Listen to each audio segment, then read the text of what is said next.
ये भी नहीं पता था कि माहौल में जाना पड़ेगा, ये भी नहीं पता था कि नगीना आना पड़ेगा, ये भी नहीं पता था कि जिंदगी कहाँ ले जाएगी।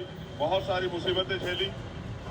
अपने लोगों की लड़ाई लड़ने गए तो जेल भेज दिया गया, बेल होगी तो एनएसए लगा दी गई। एनएसए खत्म हुई, 16 महीने की जेल कटी, फिर सड़कों पे आ गए। फिर दिल्ली में एक आंदोलन हुआ, गुरु घर तोड़ देगा, फिर उसकी लड़ाई लड़ी, 66 दिन जेल चले गए 96 लोगों के साथ। वापिस आए, 1 महीना नहीं हुआ था, एनआरसी का पे कानून बन गया, सड़कों पे आंदोलन शुरू हो गए, तो जमाबंदी से गिरफ्तार होकर जेल चले गए। जेल गए तो जो जुल्म कर सकती सरकार उन्होंने सब किया। आपने देखा होगा क्या हालात करती पुलिस पकड़ के, खूब लाठी हमारी, दांत तोड़ दिए, सीधी लाठी मार के रीढ़ की हड्डी में गैप कर दिया इतना 7 mm का। इतनी लाठियां मारी में 250 लाठियां पैरों,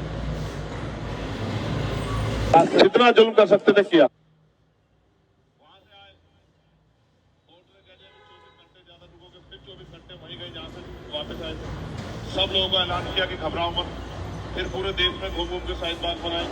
वो आंदोलन खत्म हुआ तो उसके बाद जो भी जुल्म हुआ, चाहे कोरोना काल में निजामुद्दीन मरकज को बंद करने का मामला हो, मौलाना साहब पे मुकदमा करके उनको जेल भेजने का मामला हो, प्रयास हो, चाहे तबलीगी जमात के साथ जो जुल्म हुआ, दुनिया में से जो लोग यहाँ आए हुए थे तबलीगी जमात के, उनको जैसे बंद करते हैं डिटेंटिव सेंटर में, उनको छुड़वाने की लड़ाई हो, चाहे मौलाना खलील सिद्दीकी की लड़ाई हो, चाहे अखलाक की लड़ाई हो, कासगंज में जब 1.5 फुट की टंकी में मार कर लटका दिया, चाहे यहाँ आपके यहाँ सलमान की लड़ाई हो, जिसको सलमान को गोली मारी गई, चाहे मेरठ में जिन बच्चों को गोली मारी गई थी, जिनको दफीना भी जो है गाजियाबाद मिला, चाहे नासिर हुसैन के राजस्थान से लाके हरियाणा पीट पीट की हत्या कर दी गई हो, कोई मसला रहा हो, चाहे हल्द्वानी का मामला हो, और परसों जो हुआ वो आपने देखा, दिल्ली में देश की राजधानी में जो हुआ आपने देखा।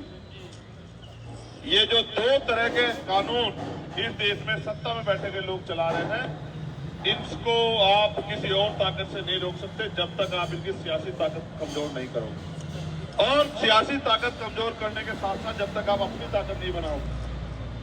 राजनीति का मतलब ये नहीं कि आप किसी दूसरे कमजोर करो, राजनीति का मतलब ये है कि आप अपने आप को ताकतवर करो। जब तक आप खुद को ताकतवर नहीं बनाओगे, ताकतवर आवाज जब नहीं बचाओगे, जब तक पार्लियामेंट में आपके लिए बोलने वाले लोग नहीं होंगे, तब तक आपकी कोई सुनवाई वहां नहीं। आप 17.5 लाख लोकसभा के जाके नहीं बोल सकते वहां। जब जिस व्यक्ति को आप चुन के भेजते हो वो जाके जब तक नहीं बोलेगा, तब तक इस क्षेत्र में विकास का कोई कार्य नहीं होगा। मेरी बात ये सरकार तो वैसे भी जाति धर्म देख के काम करती है, कपड़े देख के इनको पता लग जाता है आरोपियों का। लेकिन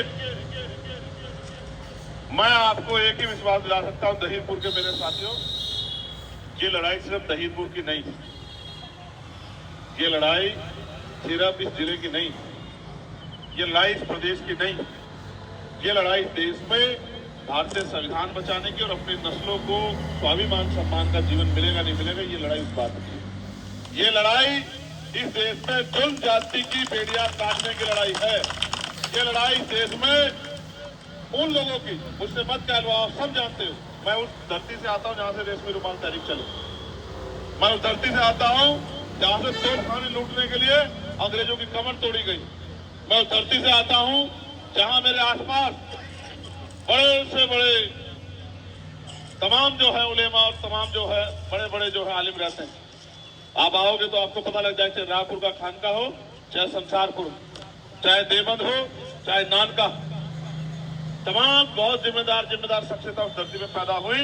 मैं उस धरती से आया और उस धरती ने मुझे सिर्फ यही सिखाया कि जब जुल्म जाती हो तो चुप नहीं रहना चाहिए, क्योंकि अन्याय करने वाले से अन्याय सहने वाला ज्यादा दोषी होता है। आपको एहसास भी नहीं होगा, आप दहीपुर में हैं, पूरे देश से बहुत बहुत बड़े जिम्मेदार लोग आपकी गलियों में, गांव में, बस्तियों में घूम रहे हैं, आपसे अपील करते हुए कि चंद्रशेखर आजाद के हाथों कमजोर मत होने दें। आपको एहसास भी नहीं होगा, क्योंकि पूरे मुल्क में भीम आर्मी का संगठन है।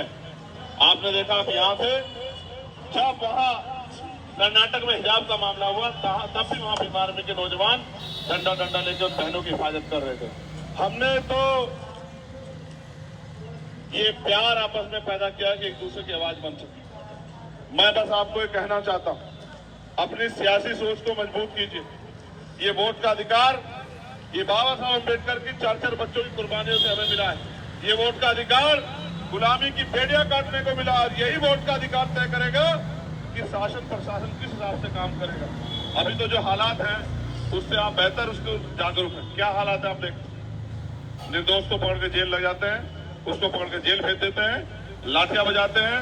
और एक जो बात मैं नहीं कहना चाहता, आप देख लो, अब तो जिसकी लाठी उसकी भैंस होगी, जिस चीज पे हाथ रख दो कल कोर्ट में साहब बैठे कारीगर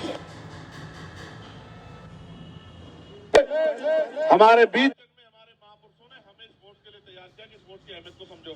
हमारे हालात आपसे बुरे थे, आपसे बुरे।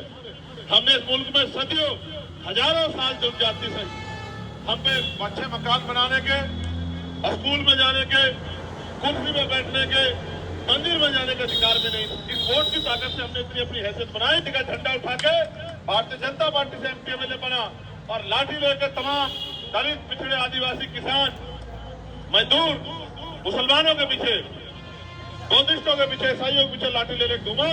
उनके रास्ते में 100 कांटे उसने लगाने का काम किया। पार्टी आगे बढ़ जाएंगी, ये नहीं हो सकता है। आप ये बताओ, अभी आपने राज्यसभा का चुनाव देखा, बहुजन समाज पार्टी का एक एमएलए है, उसने पर्चा दिखा के भारतीय जनता पार्टी को वोट दिया।